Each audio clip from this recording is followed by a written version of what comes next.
जय श्री कृष्णा दोस्तों, आज मैं आपको गणेश चतुर्थी व्रत कथा सुनाने जा रही हूँ।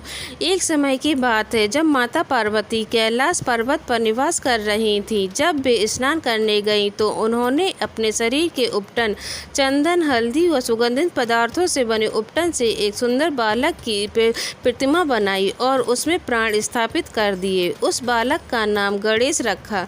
माता ने गणेश को आदेश दिया, बस जब तक मैं स्नान कर वापस न आऊं तुम द्वार पर पहरा देना, किसी को भी भीतर मत आने देना। गणेश जी ने आज्ञा का पालन करते हुए द्वार पर पहरा देना प्रारंभ किया।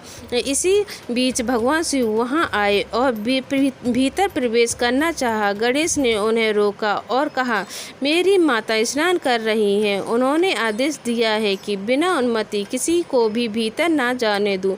आप भी रुक जाइए। भगवान शिव की यह बात सुनकर आश्चर्य हुआ।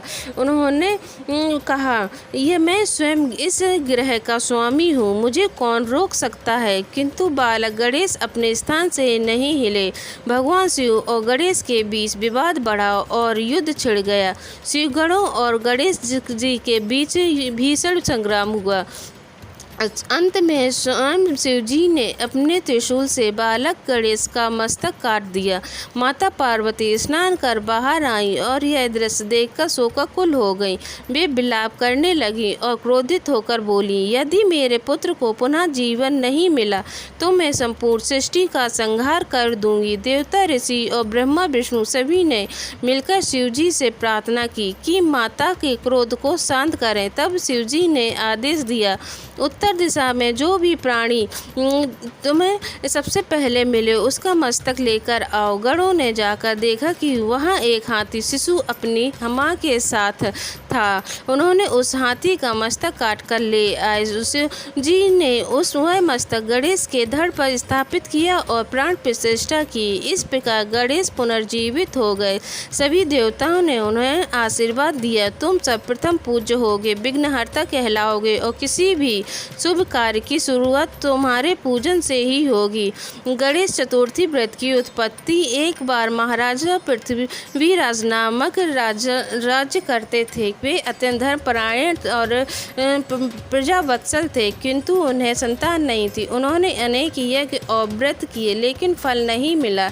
एक दिन ऋषि उनके दरबार में आए। राजा ने उनसे संतान प्राप्ति का उपाय पूछा। ऋषि ने कहा, राजन, भाद्रपद शुक्ल चतुर्थी का व्रत करो और विधिवत गणेश जी का पूजन करो। ऐसा करने से तुम्हें अवश्य ही पुत्र रत्न प्राप्त होगा। और उस व्रत की विधि बताई। प्रातः स्नान करके स्वच्छ वस्त्र धारण करो।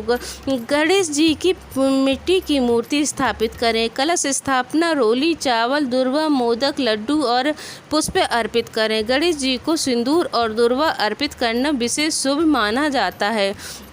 गणेश चालीसा, आरती और व्रत कथा का पाठ करें। व्रतधारी दिन भर उपवास रखें और संध्या समय व्रत का समापन करें। दूसरे या तीसरे दिन गणेश जी का विसर्जन करें। राजा व्रत कथा बताकर और उसकी विधि बताकर ऋषि जी वहाँ से चले गए। राजा और रानी ने बड़े श्रद्धा भाव से गणेश चतुर्थी का व्रत किया और फलस्वरूप उनके यहाँ एक तेजस्वी पुत्र उत्पन्न हुआ। तभी से यह व्रत लोक प्रचलित हो गया। एक बार देवी पार्वती ने देवताओं के लिए विशेष पकवान तैयार किए। गणेश जी ने सबसे पहले जाकर उन मोदकों का स्वाद चख लिया। जब देवताओं ने शिकायत की तो माता ने कहा, जिसे गणेश सबसे प्रिय मानेंगे वही यह प्रसाद पाएगा। गणेश जी ने कहा, मोदक मेरा सर्वप्रिय भोग है। जो भक्त मुझे मोदक अर्पित करेगा उसकी हर मनोकामना पूर्ण होगी। तभी से गणेश चतुर्थी पर मोदक चढ़ाने की परंपरा है।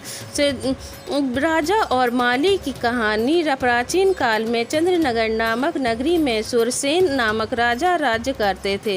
एक बार उन्होंने गणेश चतुर्थी व्रत किया। उसी नगर में एक माली भी रहता था।